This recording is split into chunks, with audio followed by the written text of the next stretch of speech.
Hey y'all, it's August 30th, 2015. I was doing a little fiddling on the internet earlier. I was taking care of a little business on the internet and I came across this story. I left a link down at the bottom, you can read about it. It's from The Guardian. I came across this story real quick. This is what happened. We got a man, 24 years old. His name is Jamycheal Mitchell. He gets caught trying to steal a Snicker bar, a zebra cake, and a 2-liter bottle of Mountain Dew from a 7-Eleven. This man goes to jail. The total of his items were approximately $5 that he tried to steal, and he goes to jail, and he continues to be in jail for 4 months, awaiting trial for 4 months for stealing a zebra cake, a Snicker bar, and a 2-liter bottle of Mountain Dew, which is obviously, quite obviously, an act of desperation. Alright, he spends 4 months in jail. The reason being, and you might wonder, well, how come nobody tried to bail this poor man out of jail? The bail couldn't have costed very much. I mean, think about it. Yeah, alright. Here's the thing about it. From what I read, there was no bail. Bail was never set. Never set. The bail was never set. After 4 months, having this dude in jail for $5 worth of stuff from a 7-Eleven. Alright, upon further investigation from the family, they find out that basically what happened, here's the basics of it, is that Jamycheal had basically not been eating for a good part of this 4 months. You might ask yourself, well, why is that? Well, the thing is, it could be a number of reasons. One of the most obvious might be that he did suffer from schizophrenia and bipolar disorder, which could be, hard to get past. He'd been dealing with that for about 5 years. And so, upon getting put in this jail with no bail set for $5 worth of stuff from a 7-Eleven, they go ahead and don't set bail, and they also they give him drugs, prescription drugs that are not his prescription. Right? And if you know anything about prescription drugs, you know that they're freaking dangerous.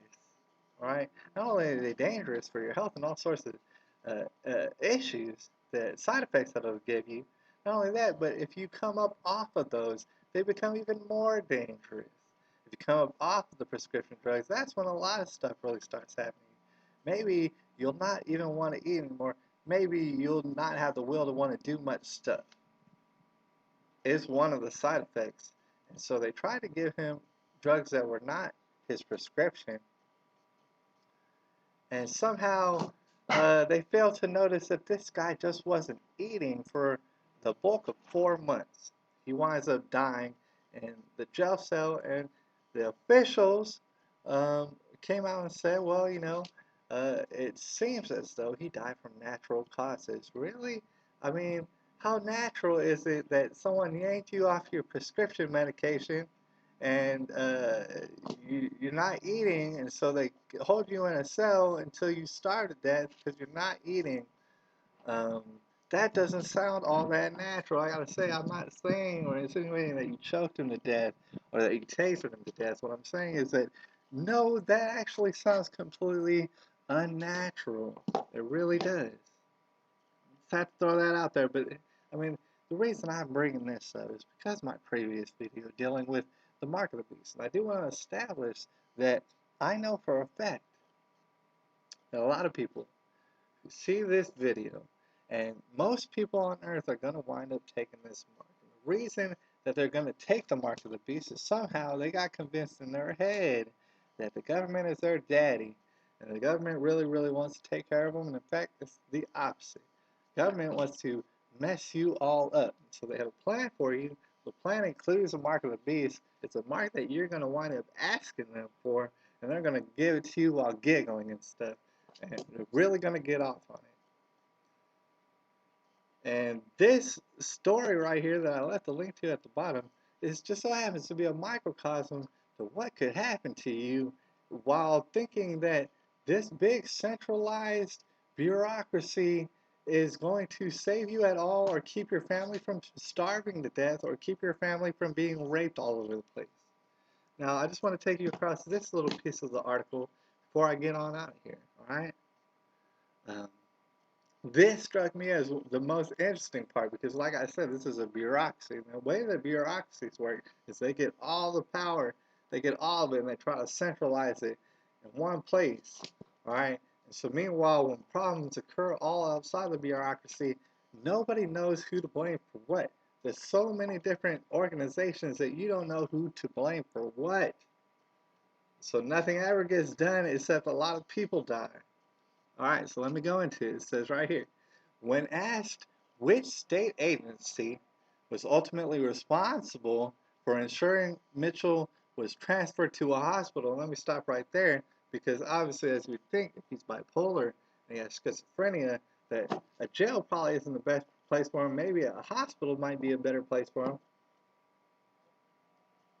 So that's where they were trying to get him transferred to. But anyways, like I was saying, when asked which state agency was ultimately responsible for ensuring Mitchell was transferred to a hospital, the court clerk said, "It's hard to tell who's responsible for it." That's what the court clerk said.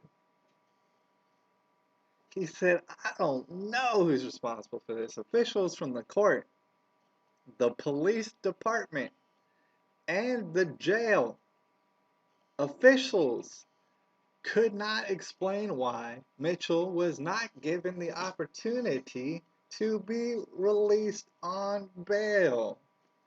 We're talking about officials. None of these officials have any idea why this young man wasn't given the opportunity to be let out on bail, which seems like it would not be much. Uh, I mean, it says a whole bunch of other stuff, but that's how it's gonna work. That's how it's already working. That's how they're going to continue to make it like a meat grinder for all the people who fall through the cracks and die completely emaciated in a jail cell while their family is desperately trying to get them out, but there's no bail set for 4 months. You know what I'm saying that's what kind of scenario is going to be brought on. This is the reason why I bring up the mark of the beast. You might say, man, what if my family's starving and stuff? No, your family is going to get it much, much, much worse just as soon as you take this mark.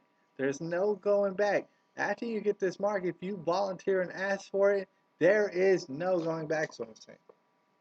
And you can expect this to be happening to basically someone that you know. It's going to be happening all over the gosh dang place. The tribulation, it's not coming, you guys. It's August the 30th, 2015, and the tribulation, it's already here.